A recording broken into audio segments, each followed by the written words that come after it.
Et salut à toutes et à tous, c'est Freezox et aujourd'hui on se retrouve pour une toute nouvelle vidéo.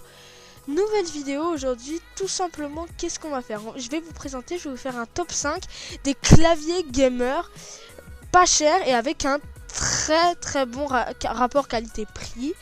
Donc tout de suite c'est parti, on passe tout de suite à la 5ème place. Donc à la 5ème place on a le VictSing.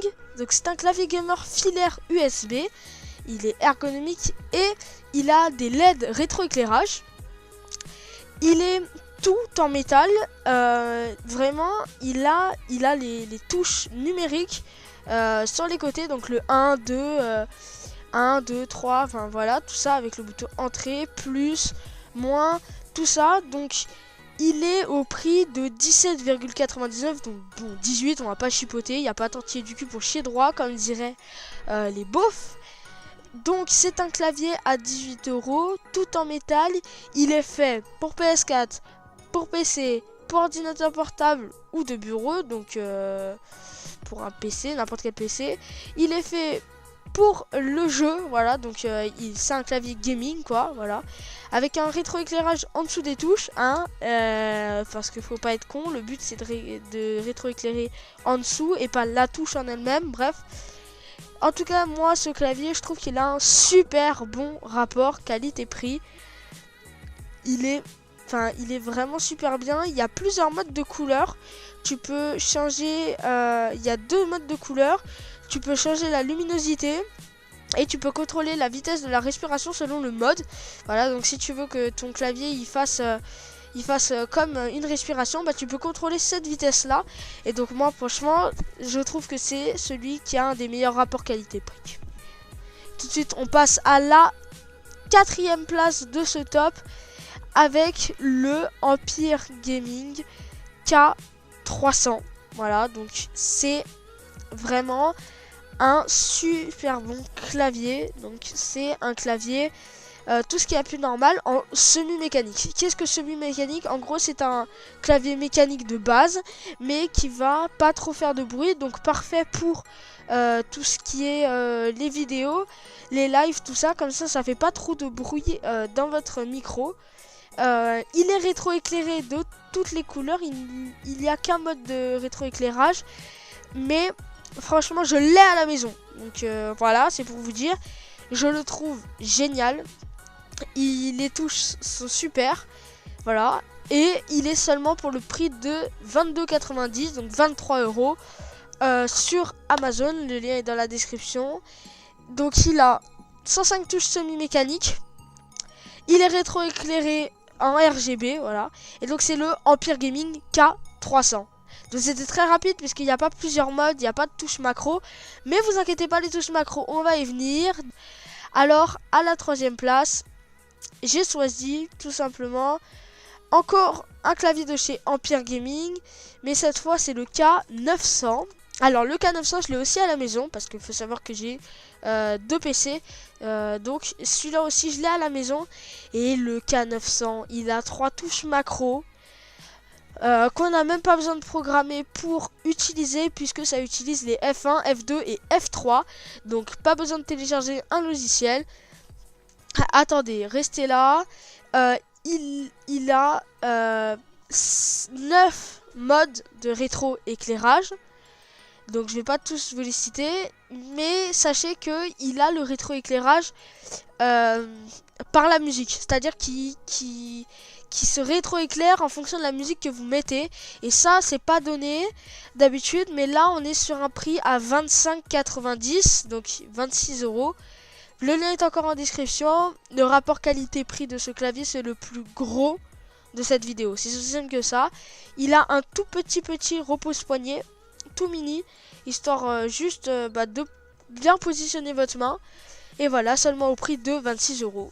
Tout de suite on passe à la 2ème place. Donc à la 2ème place j'ai craqué, voilà, j'ai fait le con.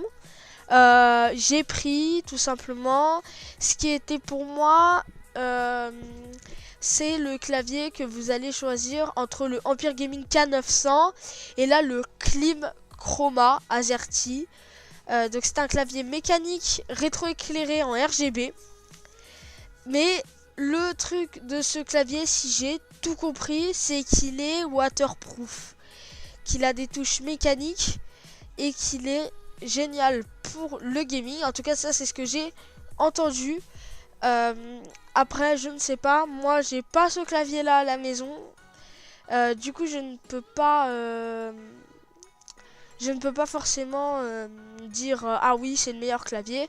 Mais pour moi, c'est un clavier qui a un plutôt bon rapport qualité-prix, surtout que d'après ce que j'ai compris, il est waterproof. Du coup, si vous êtes le genre de personne à boire sur votre bureau ou quand vous faites des lives pendant longtemps, vous avez une bouteille d'eau et vous pouvez boire si vous êtes maladroit, tout ça, ce serait un bon clavier. Après, à choisir entre le K900 et le Klim Chroma, je prendrais le K900, mais je les ai classés dans cet ordre-là, puisque le Klim Chroma est plus cher que le K900.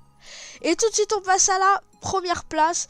Donc c'est un peu celui que on a à choisir entre aussi le K300, entre le K900 et évidemment le K55, cette fois de chez Corsair. Voilà, donc Corsair K55 Gaming, rétro éclairé en multicolore, un très très grand repos soigné, et son grand avantage c'est que il a 6 boutons programmable. Enfin, donc sur le K900 on en a 3, donc G1, G2, G3, et là sur le Corsair K55 on est sur 6 boutons, donc G1, G2, G3, G4, G5, G6. On est sur un clavier qui va être, je crois, mécanique, si je ne me trompe pas. J'ai l'impression que je me trompe, je ne sais pas. Toute silencieuse et réactive, discrétion maximale et confort optimal. Voilà, c'est ce qu'il y a écrit. Donc en tout cas, je n'ai pas l'impression que ce soit des touches mécaniques, mais dites-moi si je me trompe. En tout cas, allez voir, la page Amazon est en description et ce clavier est au prix de 60 €. Il a aussi des boutons pour régler le volume, couper le son, augmenter le volume, baisser le volume, mettre pause, avancer, changer de musique ou quoi. Donc en gros, c'est vraiment un clavier que on peut vraiment, en fait, on peut vraiment tout faire sur le clavier. On n'est pas obligé d'aller sur ses paramètres ou quoi. Ce qui explique aussi son prix, parce que c'est la qualité de chez Corsair. Ce qui explique aussi son prix qui est de 59,90. Donc moi franchement, à choisir entre le K900 et le K55, je choisirais le K55. Après moi, chez moi, j'ai le K900 parce que c'est moins cher et que j'avais pas besoin de 6 boutons tout simplement. Donc voilà, je vous laisserai faire votre choix. Tous les liens sont en description. Et puis moi, je vais vous saluer. Je vais vous dire à plus les gars. Et n'hésitez pas à vous abonner.